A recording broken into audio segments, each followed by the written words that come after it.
যদি কোনো ইমার্জেন্সি কারণে আমার হেলথ খারাপ হয়, তাহলে আমি বাড়িতে যে লাইফস্টাইলটা মেনটেন করছিলাম আমি তো হসপিটালে গিয়ে ওই লাইফস্টাইলটাই মেনটেন করার চেষ্টা করব। আমি যদি এমন কোনো ইনস্ট্রুমেন্ট রাখি যেখানে আমি মিনিমাম 5 লক্ষ টাকার কভারেজ পাবো, আর এখন যেখানে বেশ কিছু কোম্পানি চলে এসছে 5 লাখ যদি আপনার খরচা হয়েও যায় ফর ওয়ান ডিজিজ, তাহলে আনাদার ডিজিজের জন্য আবার আপনাকে 5 লক্ষ টাকা টপ আপ দিয়ে দেবে।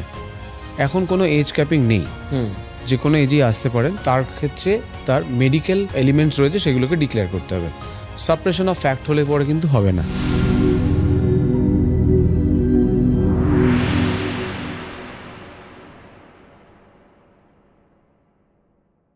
বহু মধ্যবিত্ত যারা গরিব আবার হয়ে গেছে, তার 70% হয়েছে কোনো না কোনো বাড়ির লোকের অসুস্থতা হওয়ার পর চিকিৎসা খরচা দেখতে গিয়ে। ফ্যান্টাস্টিক, আপনার প্রশ্নটা প্রচন্ড রেলেভেন্ট। হেলথ ইন্স্যুরেন্স খুব ইম্পর্টেন্ট। আমি আপনার থেকে জানতে চাইব, হেলথ ইন্স্যুরেন্স সংক্রান্ত অনেকগুলো প্রশ্ন আছে। প্রথম কথা, হেলথ ইন্স্যুরেন্স কতটা ইম্পর্টেন্ট? দ্বিতীয়ত, আপনি যদি বলেন যে সবাই এবার জিজ্ঞেস করে যে কত অ্যামাউন্টের হেলথ ইন্স্যুরেন্স করা উচিত, এইটা আপনি একটু পরিষ্কার করে যদি ব্যাখ্যা করেন। দেখুন, আমরা তো ইন জেনারেল ডিসকাশন করছি, যে সবার জন্য ডিসকাস করছি। 5 লক্ষ টাকা মিনিমাম হওয়া উচিত, থেকে শুরু করা উচিত। যাদের একটু ক্যাপাসিটি রয়েছে, যারা ইএমআই নিতে গিয়ে একটু ভাবনা চিন্তা করেন না। আমি নিতে গেছি একটা ভেরিয়েন্ট, গিয়ে যখন আমার সেলস পার্সন যখন আমাকে একটু ভালো করে এক্সপ্লেন করলেন, আমি বাজেট নিয়ে গেছিলাম যে আমি 6,000-এর বেশি ইএমআই দেবো না, আমি আরও 500 টাকা এক্সট্রা নিয়ে নিয়েছি তার জন্য, বা আরও 1,000 বেশি করে নিয়েছি আমার ইএমআইটাকে। সেই ক্ষেত্রে আমি বেশি সেলস পার্সন দেন, ঠিক আছে, সেটা তারা তাদের কাজ করছেন। কিন্তু বিষয়টা হচ্ছে যে আমাকে ওই কমোডিটিটাকেও কিনতে হবে, আবার আমাকে হেলথটাকেও ঠিক রাখতে হবে। তার জন্য তো আমি ওষুধ খাবো, আমি ভালোভাবে এক্সারসাইজ করবো, ফুড হ্যাবিট ঠিক থাকবে, সব ঠিক আছে। যদি কোনো ইমার্জেন্সি কারণে আমার হেলথ খারাপ হয়, তাহলে আমি বাড়িতে যে লাইফস্টাইলটা মেনটেন করছিলাম আমি তো হসপিটালে গিয়ে ওই লাইফস্টাইলটাই মেনটেন করার চেষ্টা করবো। মানে একটা ডিসেন্ট রুম, বা অন্তত আমি একটা স্ট্যান্ডার্ড জায়গায় চিকিৎসা করাবো। হ্যাঁ, এক্স্যাক্টলি। তো সেই জায়গায় দাঁড়িয়ে তো আমাকে একটা মিনিমাম সামেশন তো হতেই হবে। আপনি আজকের ডেটে জানেন, কলকাতা শহরে যারা আমাদের অনেক বন্ধুবান্ধব রয়েছেন যারা কলকাতার বাইরে পার্শ্ববর্তী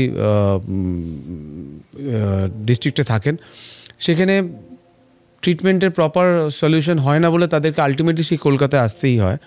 যেই তারা কলকাতায় আসেন, আর কলকাতার যে কটা হসপিটাল রয়েছে বড় হসপিটাল, কাউকে দোষ না দিয়ে সেটাই তাদের সিস্টেম, এবং আমাদেরকে সেই সিস্টেমটাকেই ফলো করতে হবে। সেখানে 1-2 লক্ষ টাকা কিচ্ছু না, 5 লক্ষ টাকাও কিছু নয়, বেসিক্যালি তাই। কিন্তু আমি যদি এমন কোনো ইনস্ট্রুমেন্ট রাখি যেখানে আমি মিনিমাম 5 লক্ষ টাকার কভারেজ পাবো, আর এখন যেখানে বেশ কিছু কোম্পানি চলে এসছে যেখানে 5 লাখ যদি আপনার খরচা হয়েও যায় ফর ওয়ান ডিজিজ, তাহলে আনাদার ডিজিজের জন্য আবার আপনাকে 5 লক্ষ টাকা টপ আপ দিয়ে দেবে। সো মিনিমাম 5 লাখ হওয়া উচিত, প্রথম কথা।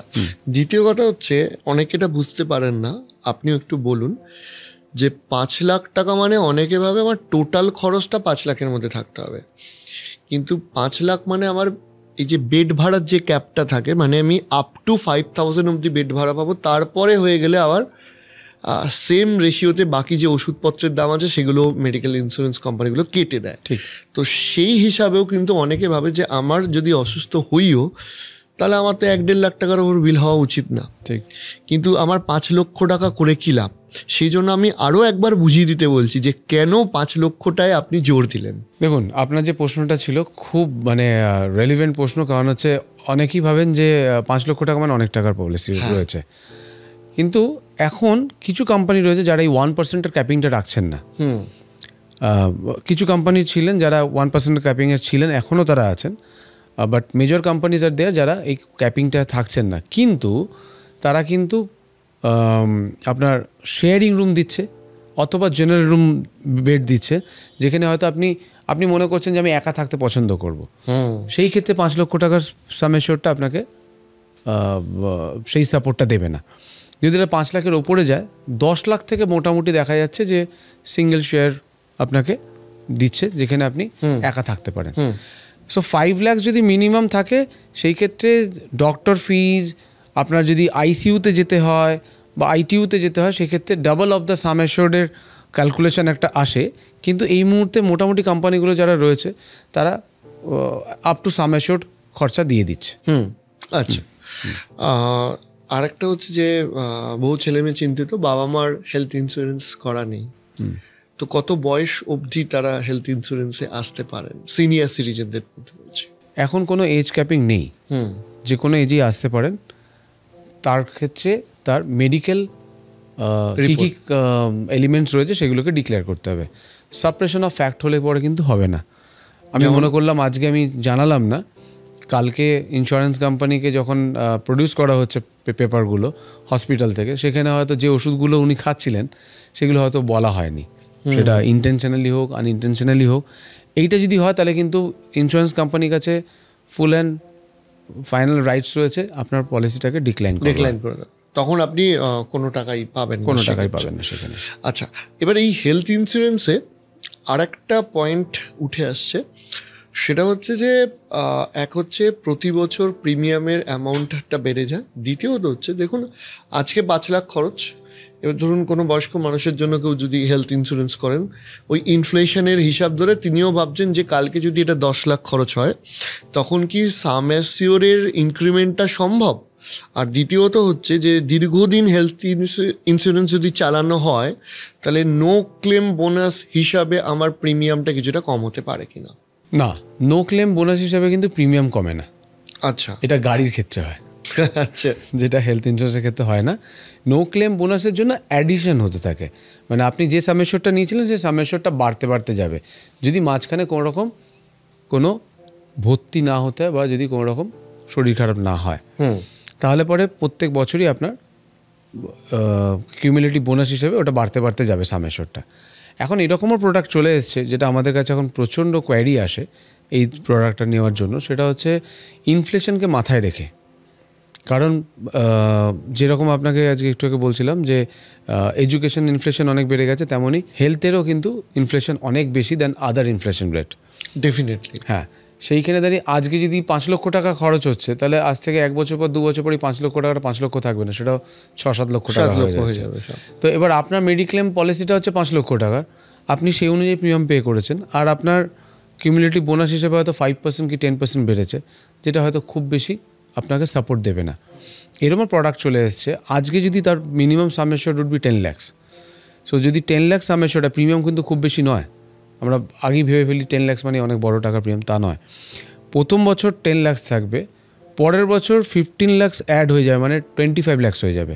মানে এভরি ইয়ার 150 টাইমস করে বাড়বে, মানে এভরি ইয়ার মিনস প্রথম 2 বছর 150 টাইমস করে বাড়বে, তারপরে 3 বছর 100 করে, মানে টোটাল 600 টাইমস বাড়বে। মানে 10 lakhs যদি থাকে শুরুতে, তাহলে এটা 70 lakhs অবধি পৌঁছাবে যদি ক্লেম হয় তাহলেও, যদি না ক্লেম হয় তাহলেও। ওকে, তার মানে আমি সেক্ষেত্রে কিন্তু প্রিমিয়াম কিন্তু সেমই থাকবে।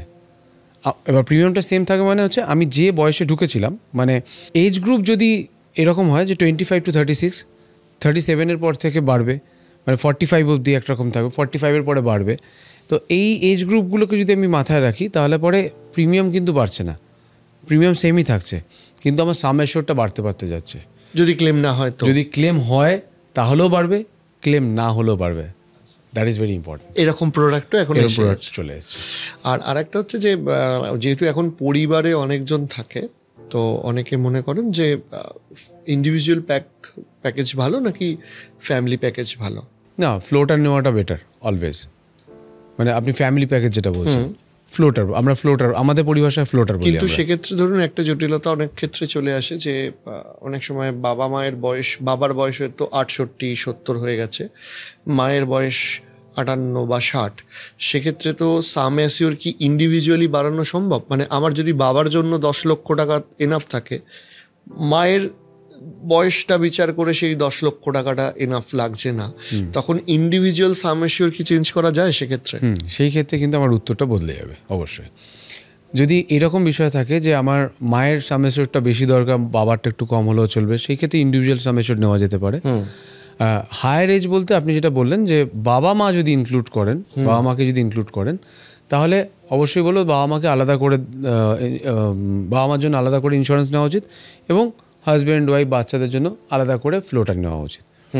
আর যদি এবার আরেকটা জিনিস আমরা খেয়াল করি যে বাবা মার ক্ষেত্রে তাদের হায়ার এজের কারণে হয়তো তাদের কিছু ফিজিক্যাল ডেফর্মিটিস রয়েছে, তো সেইগুলোর ক্ষেত্রে হয়তো কিছু মেডিসিনস নেয়। সেক্ষেত্রে দেখা গেল যে একজনের সঙ্গে আরেকজনকে নিলে পরে ক্লাব করলে হয়তো প্রিমিয়ামটা বেড়ে যাচ্ছে, তখন ইন্ডিভিজুয়াল নেওয়ার জন্য বলি। যিনি ওষুধ কম নেন, কেস টু কেস সেটা ডিপেন্ড করে। ডিপেন্ড করছে।